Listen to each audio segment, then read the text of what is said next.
Harka fuuni akkam jirtu kuni qubee tutorialiidha. Video kana keessatti barnoota biology kutaa 9ffaa unit 1 ilaalla. Unit 1 is about introduction to biology. Waan biology wajji wal qabatudha jechuudha kalaallu.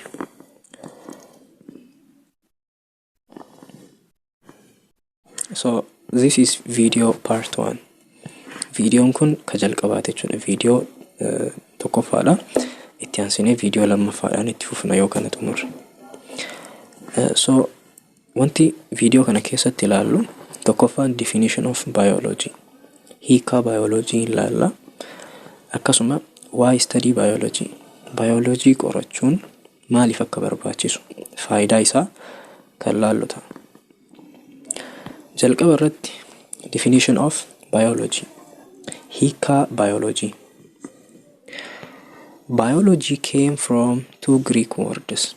Biology akkuma beektan jecha Greek lama irraa dhufe. Bios fi logos irraa dhufe jechuudha. Bios and logos. Bios means life. Bios jechuun lubbu qabeeyyii jechuudha. Logos jechuun immoo meaning study. Qorachuu jechuudha. Kanaaf jecha kana lamaan walitti yoo finne biology jechuun hiikaan isaa study of living things ta'a jechuudha. Yookaan study of life. Qorannoo waa'ee lubbu qabeeyyiitii jechuudha. Biology is the scientific study of life and living organisms. Biology jechuun qorannaa saayinsawaa lubbu qabeeyyiitii jechuudha. It is difficult to define life in simple sentence. Waan jiruu jedhamu kana yookaan immoo wanti tokko lubbuun jiraachuu ni jedhama miti. Lubbuun jira wanti kun lubbuun hin jiru jedhama. Life jechuun isa. Kanaaf life waan jedhamu salphumatti ibsuu hin dandeenyu jedha. Ulfaataadha, difficultyidha jedha. Alright? Haala kamiin ibsina ree? Yookaan ulfaataa ta'ee jechuu wantichi haala kamiin ibsina? It can be identified by common characteristics shared by living organisms. Life waan jedhamu kana yoo ibsinu yookaan immoo living thing waan jedhamu kana ibsuudhaaf maal fayyadamna? Common characteristics amala waloo jechuun shared by living system. Lubbu qabeeyyii biratti wal fakkaataa akka ta'e jechuudha. Shared by living system jechuun lubbu qabeeyyii hunda biratti waan wal fakkaataa ta'e jechuudha. Amala akkasiisaniin ibsina life. Characteristics of living things. Kanaaf amala lubbu qabeeyyii ilaallaa jechuudha. Yoo amala lubbu qabeeyyii irraa haasofnu waa'ee life'iti jechuudha kaasaa jiru. Amalli jalqabaan composed of one or more cells. Lubbu qabeeyyiin yookaan living thing wanti jennuun seelii tokkoo fi tokko ol qabu jechuudha. Warri seelii tokko qaban ni jiru. Warri seelii hedduu qabanis ni jiru. Warra seelii takka qabu maal jennaani? Unicellular jennaani. Unicellular. Seel takkee jechuudha. Warra seelii baay'ee qabu immoo multicellular jennaani. Multicellular. Multi jechuun baay'ee. Seel hedduu jechuudha. Ka seelii hedduu irraa uumamu. Kanaaf lubbu qabeeyyiin kamuu maal qabaachuu qaba? Seelii qabaachuu qaba jechuudha. Seelii qabaachuun irra jiraata. Seelii takka ta'uu danda'a, seelii tokko olis ta'uu danda'a. Complex and highly ordered. Amali lammaffaan lubbu qabeeyyii wanti jennuun kun complexidha. Walxaxaadha jechuudha. And highly ordered. Sirriitti ordered kan ta'edha. Qaamni isaa jechuudha. Complex yoo jennu caasaan qaama fakkeenyaaf kan namaa qofa yoo fudhanne jechuudha. Baay'ee walxaxaadha. Sirna nervii hin qabaa, sirna bullaa'insa nyaataa kan jennuun hin jiraami. Inni hin jiraa. Sirna circulatory systemii, excretory system, seelii hedduu irraa uumama jechuudha. Namnummaan tokkichi seelii miiliyoonota lakkaan irraa uumama. Baay'ee walxaxaadha. Akkasuma orderedidha. Tartiiba akka qabudha jechuudha. Fakkeenyaaf seeliin ujummoo dhiigaa uumuu fi seeliin gogaa kenna uumu garagara. Seelii adda addaati. ordered ka ta'edha jechuudha. Akkasi ordered yoo jennu. Even sadarkama seeliitittu seelii matakkiitti keessa isiitu yoo laalle structure baay'ee of keessaa qabdi. Orgaaneelota akka niikulasii, raayiboosomii, indoopilazmik reetikulum kanneen of keessaa qaban. Kanaaf complex yoo jennu akkasi baay'ee walxaxaadha. Akkasuma orderedidha, tartiiba ka qabudha jechuudha. Kabira immoo capable of responding to stimuli. Capable of jechuun ni danda'u jechuudha. Responding to stimuli. Stimuli wayitiif deebisaa kennuu ni danda'u jechuudha. Stimuli yoo jennu change in environment jechuudha. Waan naannawa keenya irratti jijjiirama mul'atu tokkotu stimulus jedhama. Fakkeenyaaf gaafa aduun nutti ho'e maal goona? Aduun sun stimulusidha. Gaafa aduun nutti ho'u gara manaa deemna yookaan immoo gara gaaddisaa deemna jechuudha. Gara gaaddisaa jalaa siqna. Akkasimi respoonsii jedhama kun. Respoonsii stimulusiin aduudha. Respoonsiin immoo gara gaaddisaatti deemuu kenna isaanii jechuudha. Akkasuma fakkeenyaaf gadamsa yoo fudhanne gadamsa qeerransatu nyaata miti adamseetiin. Gaaf qeerransa argu gadamsi tokko callisee hin dhaabata. Hin dhaabatu, hin fiiga jechuudha. Akka nyaatamu waan beekuuf. Qeerransi sun stimulusiidha. Fiiguun isaa sun immoo gadamsi gaafa qeerransa arge fiiguun sun maaliin? Respoonsii jedhama jechuudha. Waa hedduun fakkeenya fudhatuu dandeenya. Fakkeenyaaf osoo waan ho'u tokkorra harka keenya kenne osoo hin beekin jechuudha. Dafnee maal goona harka keenya irraa butanna jechuudha. Ho'i sun stimulusiidha.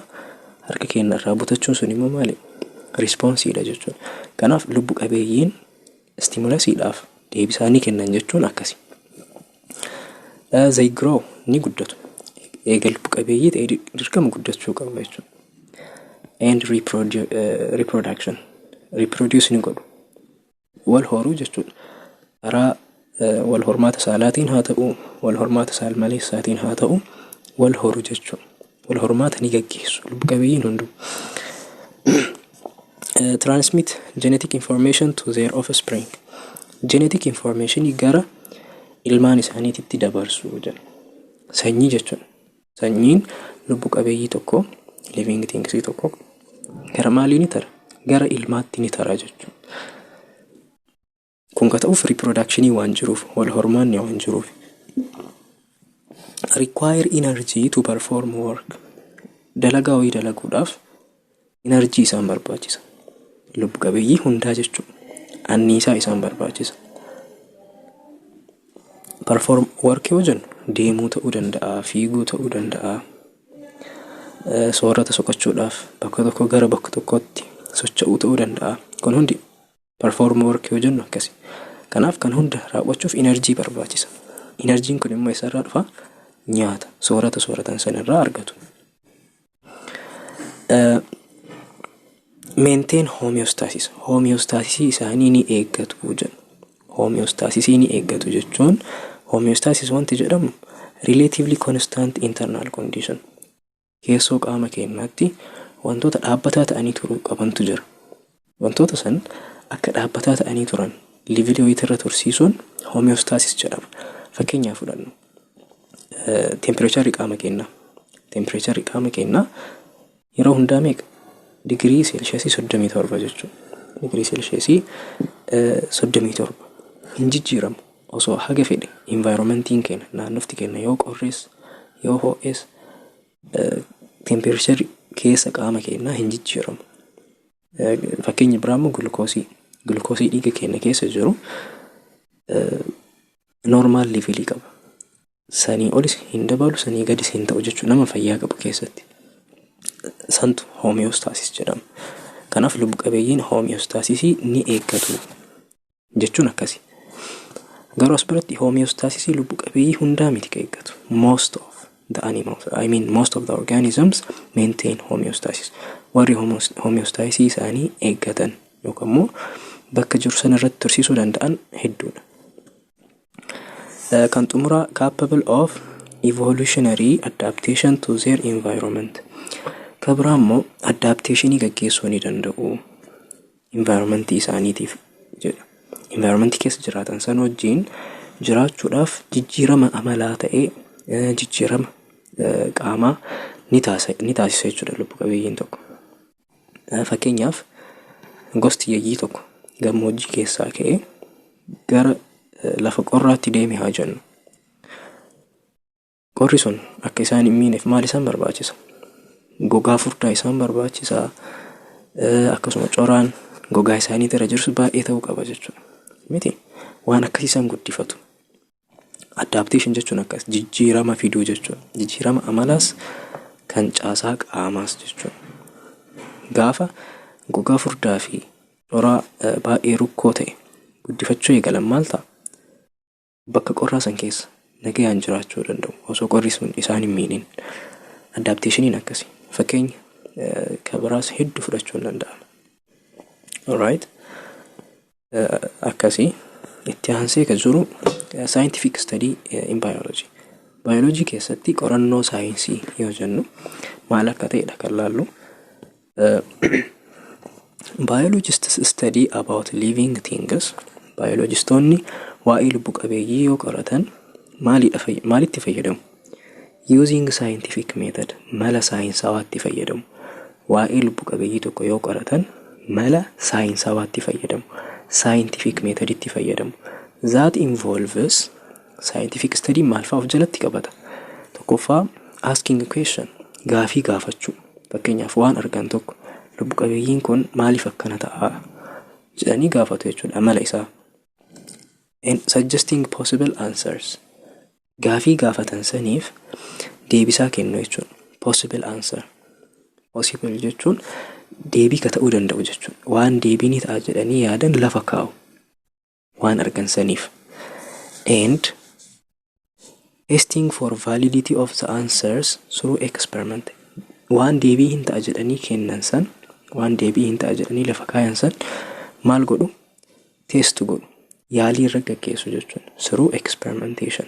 Experimentation gaggeessuudhaan yaalii taasisuudhaan deebiin isaan wanti isaan deebii hin ta'a jedhanii lafa kaayan sun hin ta'amoo hin ta'u yookaan sirrii moo sirrii miti kan jedhu san yaaliidhaan mirkaneessu jechuudha. Scientific method jechuun akkasi. Tole waa'ee scientific method gara fuulduraatti bal'isneen ilaalla. Ammaaf haganuma bira tarra. This scientific study follows the structures and processes that we can verily observe. Scientific study yoo jennu qorannoo saayinsawaa yoo jennu waan akkamiifaa qorata jechuudha. Lubbu qabeeyyii ta'eef waa hunda miti jechuudha kan inni qoratu. Kan inni qoratu caasaa akkasuma dalagaalee mul'achuu danda'an jechuudha. Caasaa lubbu qabeeyyii akkasuma dalagaa qaama isaanii verily observe kalaaluu dandeenya. That we can verily observe waan mul'atu jechuudha kan isaan qoratan. And measure akkasuma waan safaramuu danda'u ta'uu qaba. Waan safaramuu danda'u ta'uu qaba jechuudha. Kan jechuun eksperimentii irratti gaggeessinee eksperimentiidhaan yaaliidhaan mirkaneeffamuu waan danda'u ta'uu qaba jechuudha. Either directly or indirectly measure ka goonu waan san laaluudhaaf yookiin measure godhuudhaaf karaa kallattiidhaan ta'uu danda'a. Directly or indirectly al-kallattiidhaan ta'uu danda'a jechuudha. Al-kallattiidhaan yoo jennu with the help of tools and technology such as microscope. Fakkeenyaaf ija keenyaan kallattiidhaan laaluu dandeenya. Lubbu qabeeyyii tokko yoo hin qoranna jenne microorganismii yoo ta'e fakkeenyaaf microorganismii jechuun warra ijaan sirriitti mul'achuu hin dandeenye. Kallattiidhaan yoo laalle directlyidha. Microscopeidhaan immoo indirectly laaluu dandeenya jechuudha. Walumaa galatti wanti bioloojin qoratu scientific methodidhaan wanti qoratamu waan mul'atu ija keenyaan laaluu waan dandeenyu ta'uu qaba.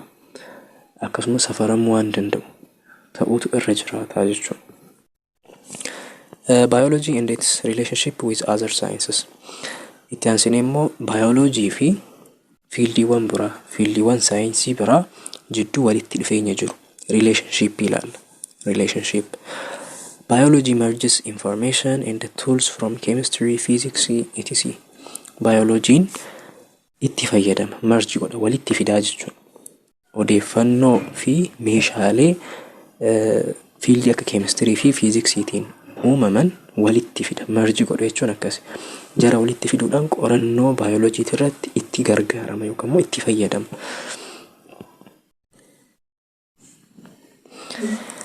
Fakkeenya yoo fudhanne, fakkeenyaaf studying elements, chemical bondings, molecules, acids and bases through chemistry. Biology keessatti amma waa'ee elementii yeroo qoratu qabnutu jira. Chemical bondii, molecuulii, acidii, beezii waan akkanaa kana nu barbaachisu qorannoo biology keessatti. Kana isarraa fudhanna. Chemistry irraa fudhanna jechuudha. Chemistry irraa dhufa. Odeeffannoo kanneen chemistry irraa fidata jechuudha. Lammaffaa irratti studying photosynthesis. Fakkeenyaaf photosynthesis qorachuu barbaanne haa jennu. Photosynthesisiin karaa biqiltoonni magariisaa soorata mataa isaanii ittiin qopheeffataniidha. Alright.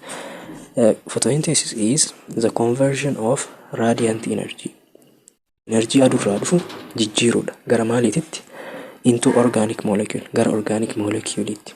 Organic molecule jechuun glukoosii jechuudha. Soorata jechuudha. Kanaaf radiant energy aduu gara maalitti jijjiiruudha? Gara soorataatti. Organic molecule'itti jijjiiruudha. Photosynthesis jechuun.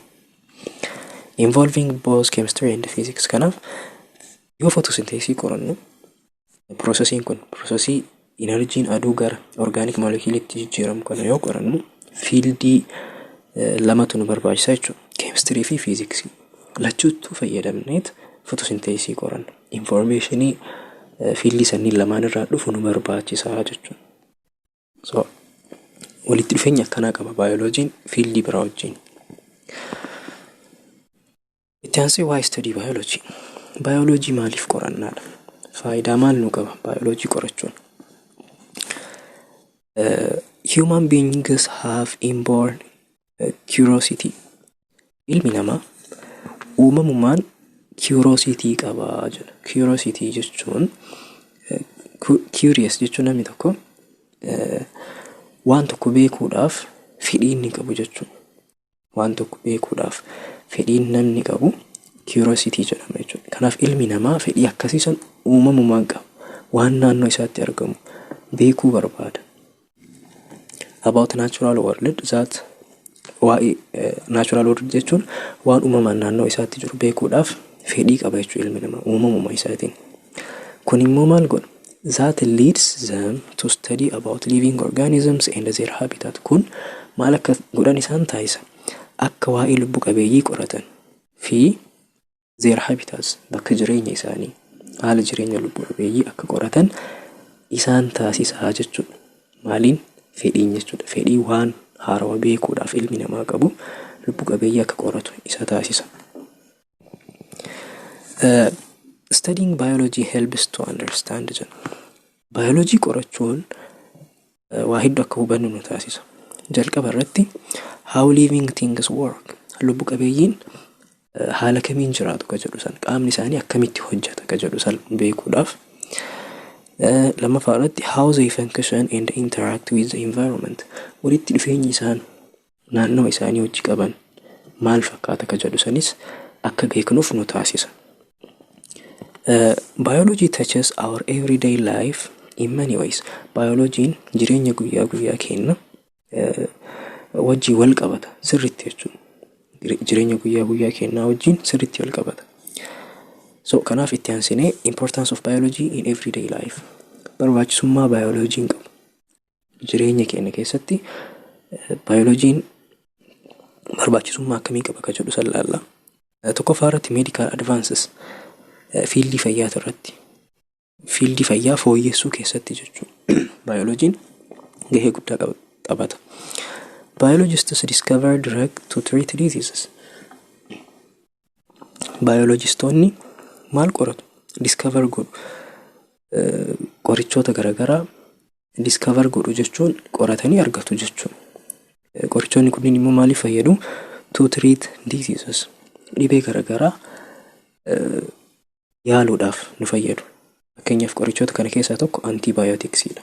Antibiotics jechuun qoricha baakteeriyaa ajjeesu jechuudha. Qorichi baakteeriyaa ajjeesu antibiotics jedhama. Kan biraa immoo work on genetics and cell biology. Cell biology fi genetics irratti hojjeta baayoloojiin jechuudha.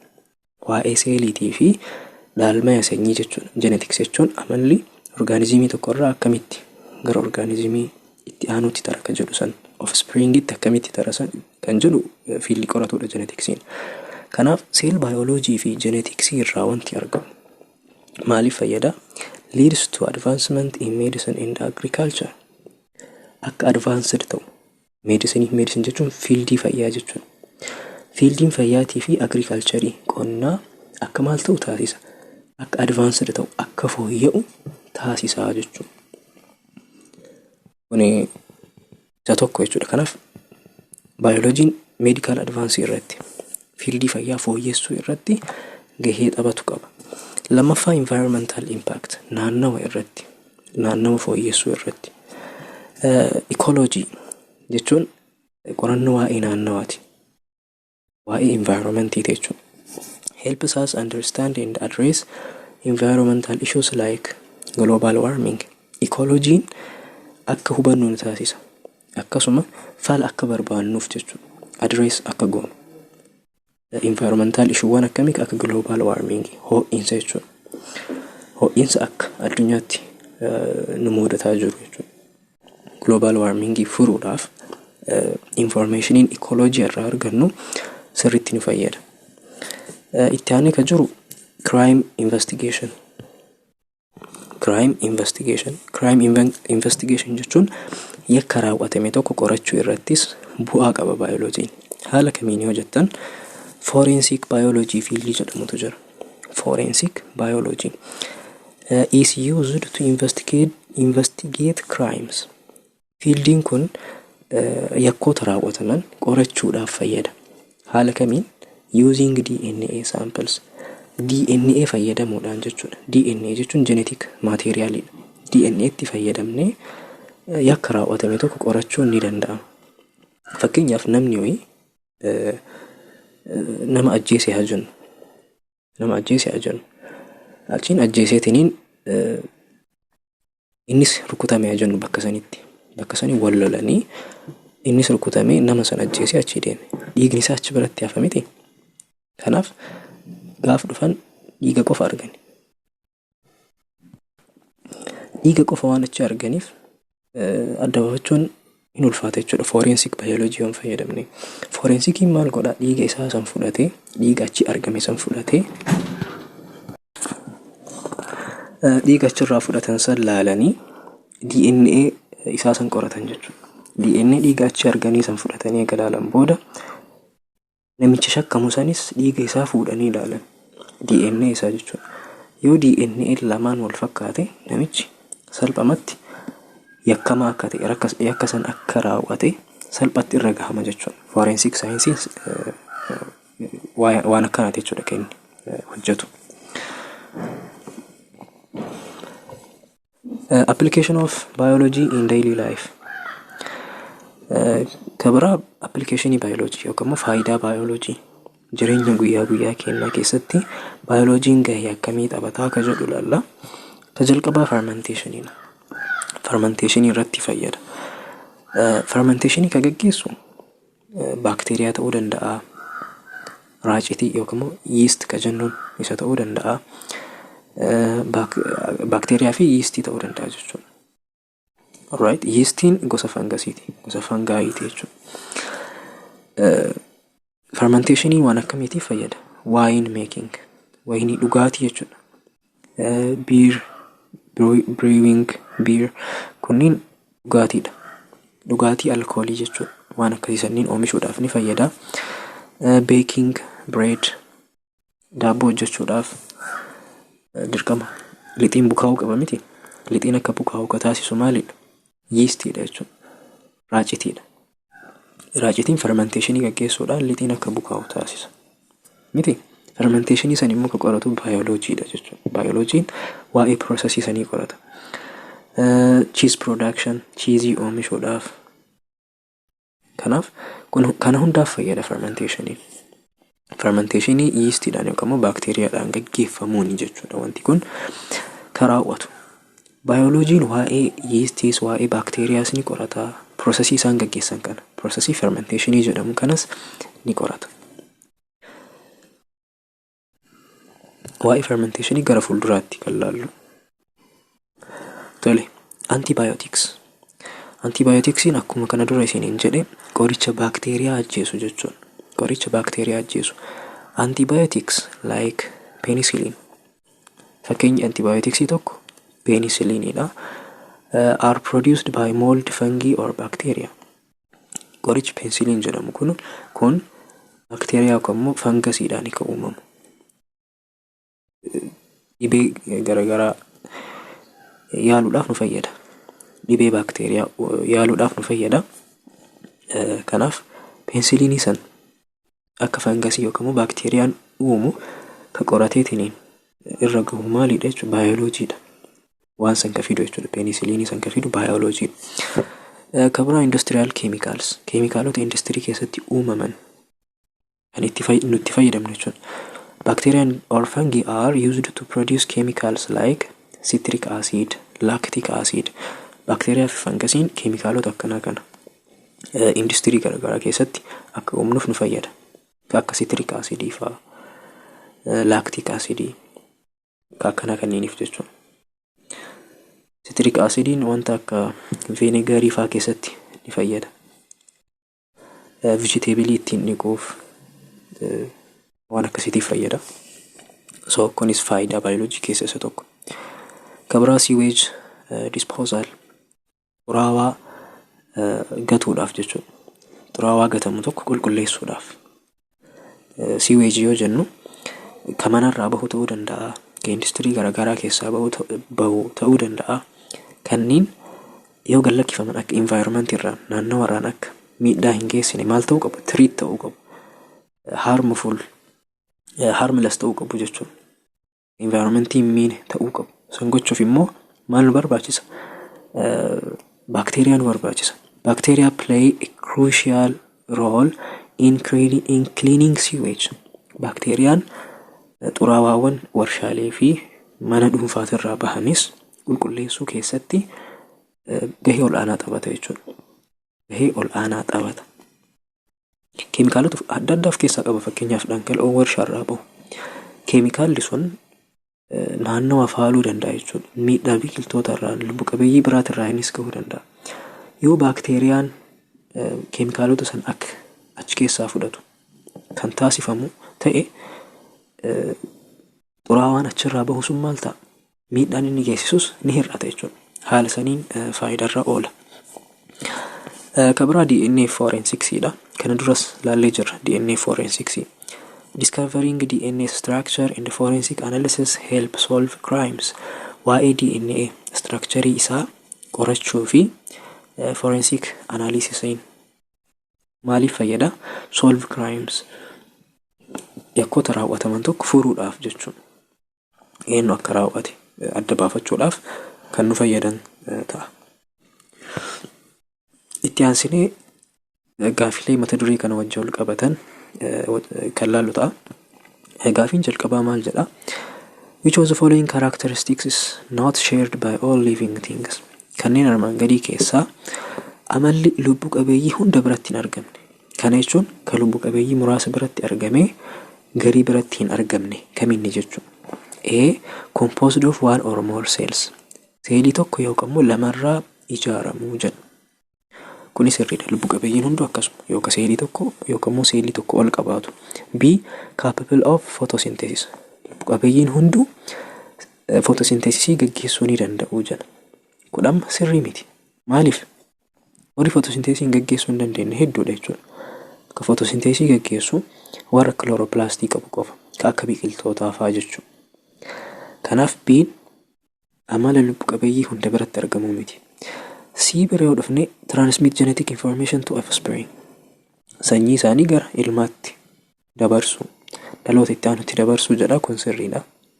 Lubbu qabeeyyiin hunduu reproduce waan godhaniif. Reproduction waan gaggeessaniif kun amala isaaniiti.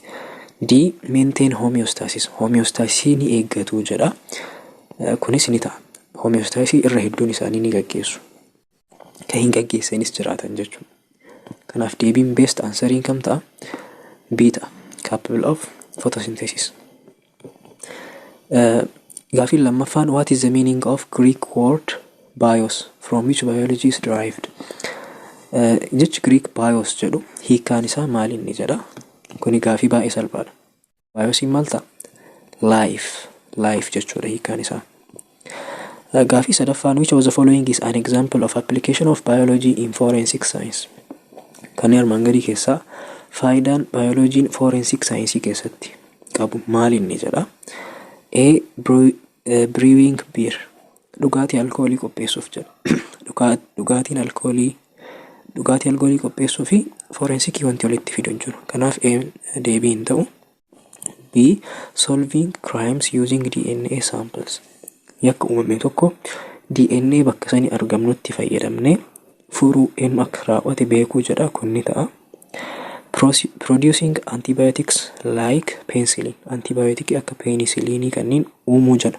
Kunniin forensic science wajjin waliin qabatu. Medical waan fiildi fayyaa hojjechuudha kan wal qabatu. Cleaning sewage using filtration. Xuraawaa warshaalee adda addaa irraa bahu qulqulleessuu jedha. Kunis forensikiidhaan waliin qabatu. Kanaaf deebiin sirriin kam ta'a?